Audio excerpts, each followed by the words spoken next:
The statistics of human struggle are not random. They are the result of invisible laws that operate with the precision of gravity. In the modern world, we are told that poverty is exclusively a product of external systems or sudden misfortune. We are led to believe that wealth is a matter of luck or timing. But history tells a different story. The data reveals a pattern that is far more sobering. If you look at families who stay in poverty for 3 generations or more, you find that the environment changes, but the outcome remains the same. This is not an accident of history. This is a consequence of specific behavioral blueprints. Most people are living according to a script they did not write. They are following a map that was handed to them by people who were lost. The wealthiest man to ever live, King Solomon, identified these patterns 3,000 years ago. He observed that some people are masters of their future while others are perpetual servants to their present. The brutal truth is that poverty is often a cycle maintained by the very habits intended to provide temporary relief. It is a mathematical certainty born from a specific mindset. The system is designed to reward those who understand time and to penalize those who only understand the moment. If you do not change the internal code, the external bank account will always eventually return to zero. This is not a popular truth, but it is a functional one. Understanding this is the first step toward a freedom that most families will never know. There are 2 distinct types of people in the economy of life. The first type is the consumer. The consumer views every dollar as a seed to be eaten. When they receive resources, their immediate psychological response is to calculate what that resource can buy today. They live in a perpetual state of now. Their decisions are driven by the relief of immediate desires or the avoidance of immediate discomfort. To the consumer, a surplus of money is a signal to increase a standard of living. They buy things that lose value using time they can never get back. Over decades, this person builds a mountain of objects, but a valley of security. They are always 1 or 2 missed paychecks away from total collapse.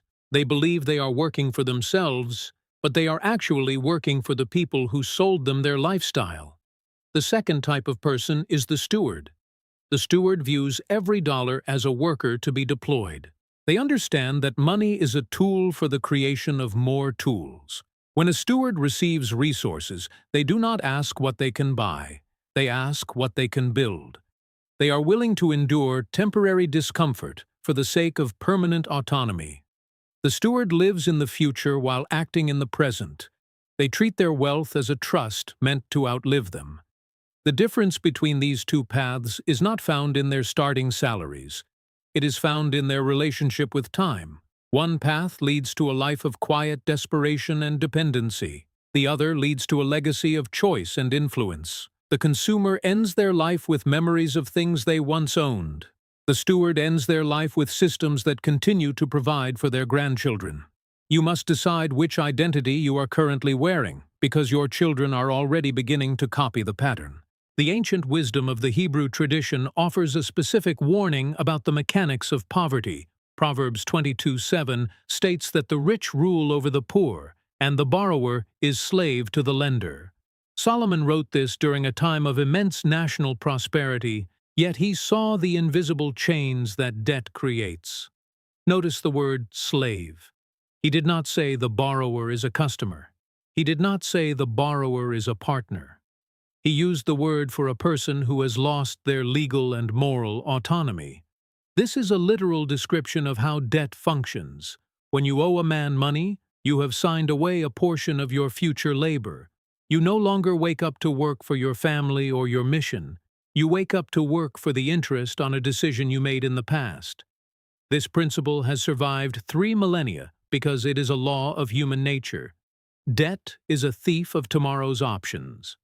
In modern terms, this means that generational poverty is often the result of cumulative debt. Families that do not own their homes, their cars, or their tools are families that are perpetually paying a tax to those who do. Solomon understood that wealth is built by accumulation, but poverty is built by leakage. When you are a slave to the lender, Your income leaks out to banks and creditors before it can ever be used to build a foundation. The principle is clear. To break the cycle of poverty, you must first break the cycle of dependency. You cannot build a fortress while you are still sending your bricks to another man's construction site. This wisdom is not a suggestion. It is a requirement for anyone who wishes to walk the path of freedom. The psychological weight of violating this principle is devastating. When a family lives in chronic debt or financial instability, the brain undergoes a shift. It moves into a state of constant survival. This is known as the scarcity mindset. When you are worried about the next bill, your cognitive bandwidth is reduced. You lose the ability to think long-term. You lose the ability to take calculated risks. Every decision becomes filtered through the lens of fear. This fear creates a feedback loop. Because you are afraid, you make short-term decisions that provide temporary relief but cause long-term pain. You buy the cheaper, broken tool instead of saving for the quality one. You take the high-interest loan to cover a current crisis, which then creates 3 more crises in the future. This is how poverty becomes generational. It is not just the lack of money that is passed down. It is the chronic stress and the shortened time horizon. The numbers on the paper become a weight in the mind. This internal prison is often more difficult to escape than the external one. The external debt creates an internal belief that you are not in control. You begin to believe that life is something that happens to you, rather than something you direct. To change the legacy, you must first reclaim the territory of your own mind. You must move from a mindset of survival to a mindset of stewardship. You must realize that your current financial state is a reflection of past decisions, and your future state will be a reflection of today's discipline. Modern financial history validates this ancient caution. Think of men like Charlie Munger or Warren Buffett. They have spent decades preaching the importance of avoiding debt and maintaining cash reserves. Munger often spoke about the power of inversion. He argued that if you want to know how to be rich, you must first study how to stay poor. He observed that the fastest way to ruin a family is through the use of leverage and the pursuit of status. This aligns perfectly with the Solomonic warning. Modern investment giants call it the margin of safety. Solomon called it wisdom. Benjamin Graham, the father of value investing, taught that the most important part of any investment is the protection of the principal. This is the same logic found in the book of Proverbs. It is the idea that you must protect what you have before you try to get what you want. These modern masters didn't invent these rules. They simply rediscovered them. They recognized that the laws of wealth are unchanging. Whether you are dealing with gold coins in ancient Jerusalem or digital assets in a modern brokerage account, the principle remains. Those who respect the math of compounding and avoid the trap of debt will eventually own the assets of those who do not. The modern world tries to sell you complexity, but the masters of wealth always return to these simple ancient foundations. They know that a family that stays out of debt and lives below its means is a family that cannot be easily broken by economic shifts. Consider 2 families facing a sudden economic recession. The first family has lived for years by the standard of the world. They have 2 new cars on finance, a mortgage that consumes half their income, and credit card balances from vacations they couldn't afford. They are the image of success, but they are hollow inside. When the recession hits and the breadwinner loses their job, the collapse is immediate. They have no margin. Within 90 days, they are facing foreclosure. Their children watch as the house is taken and the cars are towed. The psychological trauma of this event will stay with those children for life, teaching them that wealth is a lie and security is an illusion. Now consider the second family. They have followed the path of the builder. They drive older cars that are paid for. They live in a modest home. They have 6 months of expenses saved in a simple bank account. When the same recession hits and the job is lost, the atmosphere in the home is different. There is concern, but there is no panic. They have the resources to wait. They have the autonomy to look for the right opportunity rather than the first opportunity. Their children see that while the world is shaking, their foundation is firm. This is not about the amount of money earned. It is about the structure of the life created. One family was a slave to the lender. The other was a steward of their resources. The crisis didn't create the difference. It only revealed it. This is the mathematics of generational survival. The framework for breaking the cycle of poverty is simple, though it is not easy. It requires a total rejection of modern consumer culture. The first rule is to eliminate all non-productive debt. You must never borrow money for things that lose value. If you cannot pay cash for a car or a television, you cannot afford it. This boundary protects your future income from being stolen by interest. The second rule is to build a wall of protection. This means saving an emergency fund that can cover your expenses for at least half a year. This fund is not for spending. It is for peace of mind. It is the price of your freedom. The third rule is to invest in productive assets. Following the ancient Jewish pattern of the rule of thirds, you should aim to have your wealth divided between liquid reserves, real estate or land, and business ventures. This creates a diversified foundation that can withstand different types of economic storms. The fourth rule is to practice disciplined generosity. It may seem counterintuitive to give money away when you are trying to build wealth, but generosity is the ultimate cure for the scarcity mindset. It proves to your own mind that you have more than enough. It breaks the grip of fear. These rules are not complex, but they require a level of discipline that most people refuse to exercise. They are the boundaries that separate the builder from the consumer. You must choose to walk this path today so that your children do not have to start from zero tomorrow. This journey is not just about the numbers in a ledger. It is about the character of the person managing the ledger. You are capable of this discipline. The cycle of poverty is strong, but the laws of wisdom are stronger. You are not a victim of your past or your family tree. You are a steward of the present moment. Every time you say no to a fleeting desire, you are saying yes to a future legacy. Freedom is possible, but it is bought with the currency of patience. You are building something that will outlive you. You are creating a new story for your family name. Your children will either inherit your wisdom or they will inherit your mistakes. There is no middle ground. Choose to be the one who stops the leak. Choose to be the one who builds the wall. This is the brutal truth about generational poverty. It ends the moment one person decides that their family will no longer be slaves to the lender. It ends when you decide to walk in wisdom. The path is narrow and the gate is small, but the destination is peace. Go in peace. Walk in wisdom.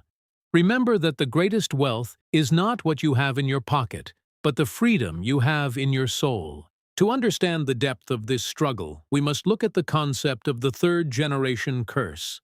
Historical data across cultures shows a recurring pattern where wealth is built by the first generation, managed by the second, and completely squandered by the third. This happens because the third generation often inherits the assets without inheriting the discipline. They receive the fruit without understanding the root. This is the hidden trap of generational poverty. Sometimes it looks like wealth for a season, but because the underlying principles are missing, it eventually reverts to zero. True wealth is not just the transfer of money, it is the transfer of a mindset. If you give a man $1 million but leave him with a consumer mindset, he will be poor again in a matter of months. If you take everything away from a man with a steward's mindset, he will be wealthy again in a matter of years. This is why Solomon emphasized wisdom over gold.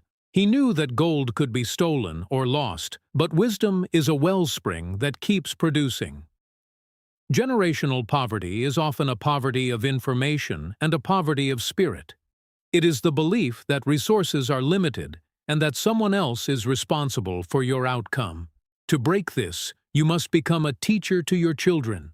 You must show them not just how to save, but why we save. You must show them the value of labor and the danger of easy credit.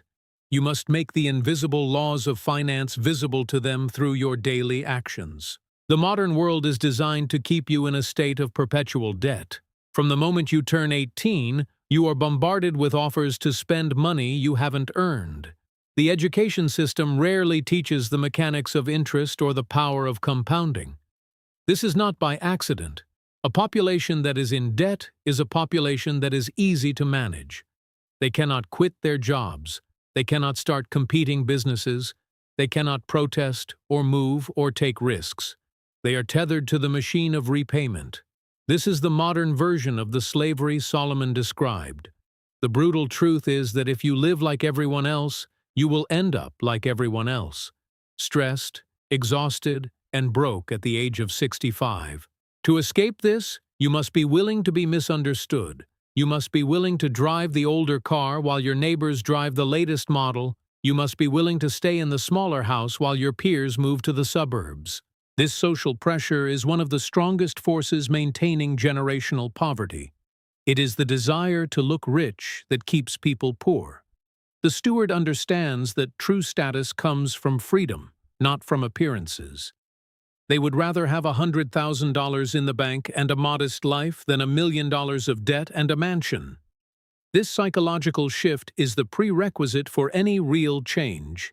You must value your future autonomy more than your neighbor's opinion.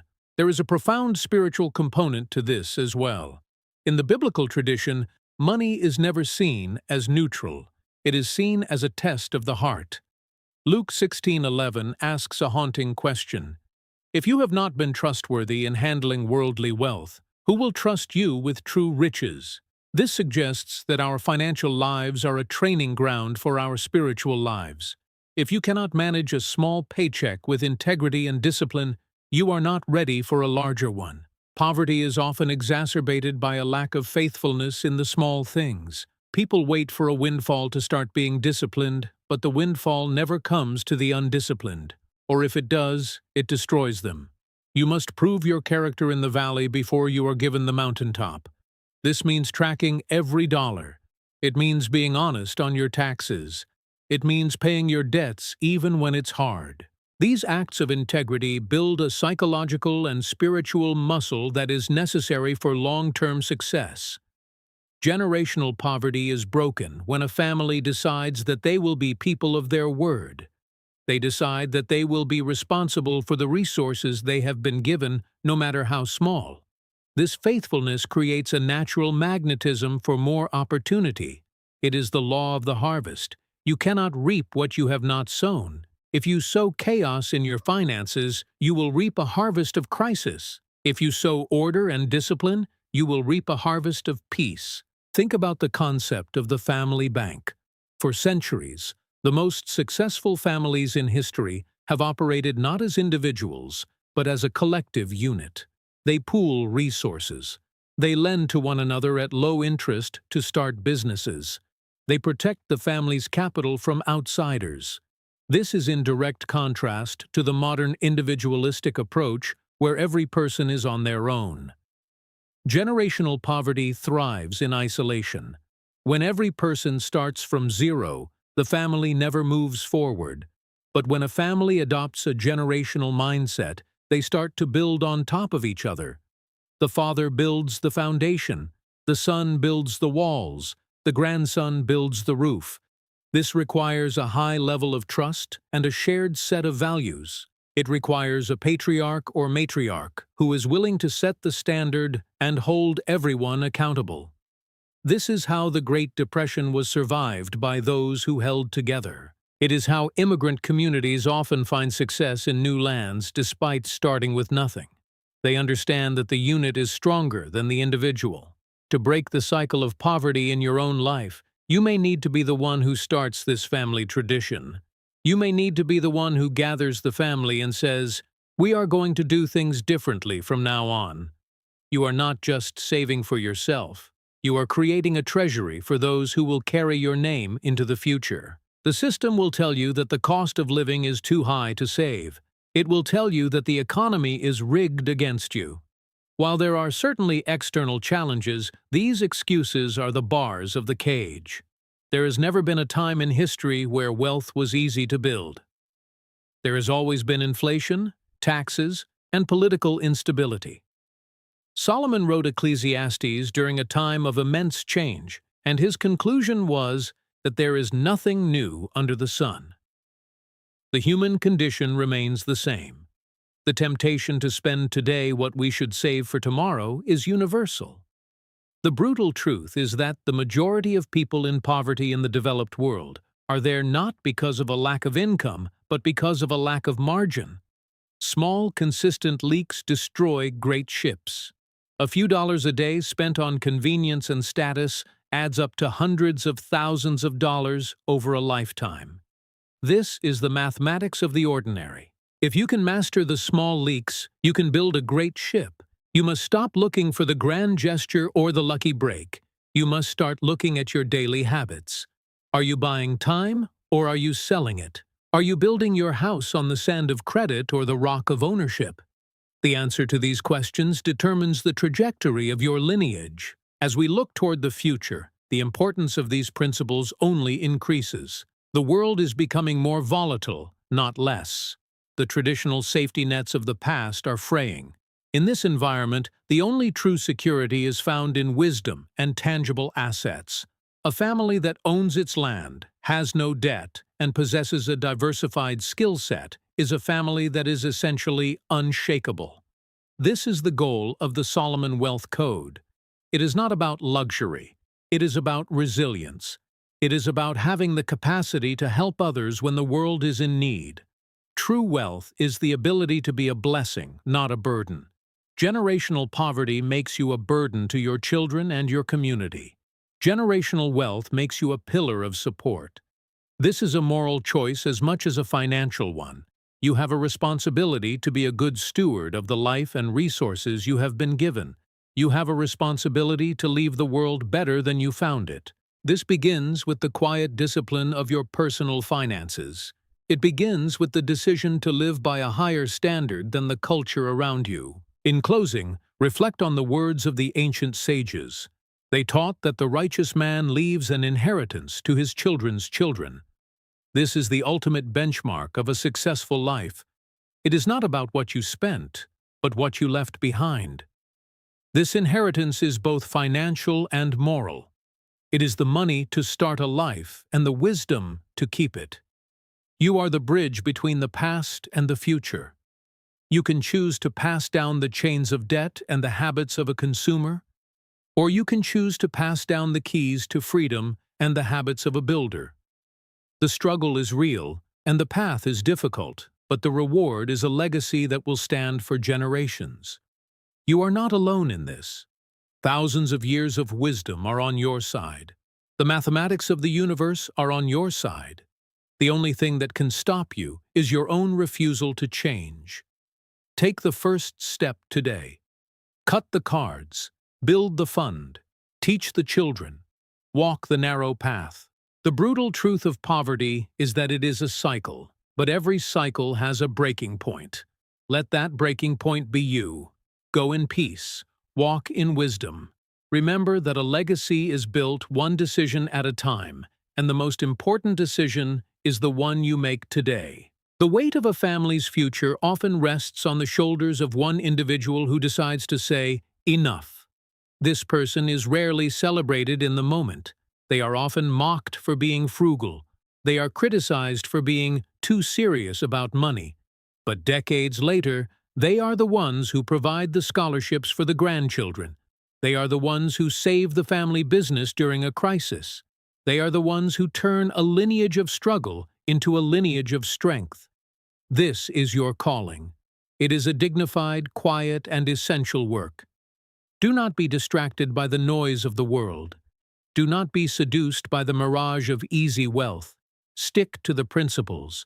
Respect the laws of the harvest. Trust in the wisdom of the ages. The transition from a poverty mindset to a wealth mindset is like moving from a dark room into the sunlight. At first, it is painful and disorienting. You see things you didn't want to see. You realize how much time you have wasted. But as your eyes adjust, You see a world of possibility that was always there. You see that you were never trapped.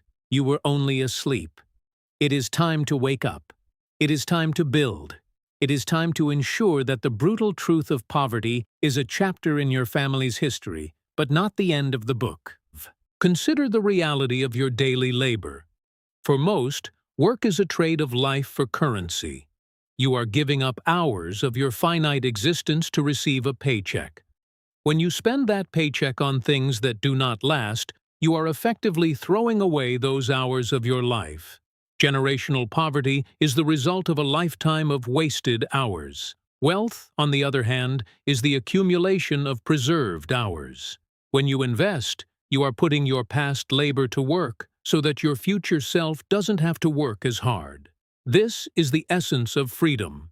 It is the ability to reclaim your time. If you do not understand this, you will work until the day you die, and your children will likely do the same. This is the cycle of the treadmill. To get off the treadmill, you must produce more than you consume and invest the difference. There is no other way. No government program, no lottery win, and no sudden inheritance can replace the fundamental need for personal productivity and disciplined consumption. You must become a net producer in a world of net consumers. This shift in identity is the foundation of all lasting wealth. It is the core of the Solomon Wealth Code. Finally, understand that wealth without a purpose is a burden. If you are building for the sake of your own ego, you will find the process hollow. But if you are building to provide security for your family, to support your community, and to advance the values you believe in, you will find an endless supply of motivation. Generational poverty is broken when the goal becomes bigger than the individual. When you realize that your financial health is the fuel for your life's mission, you stop seeing discipline as a restriction and start seeing it as a tool. You are not depriving yourself of a latte, you are buying a piece of your grandson's future. You are not missing out on a vacation, you are funding a family legacy of generosity. This perspective change makes the difficult choices easy. It turns the brutal truth into a beautiful opportunity. You have the map, you have the principles, you have the authority of history behind you. Now you must have the courage to act. The cycle ends with you. The legacy begins with you. Walk in the light of wisdom, and the shadows of poverty will eventually fade. This is the promise of the ages. This is the path of the wise.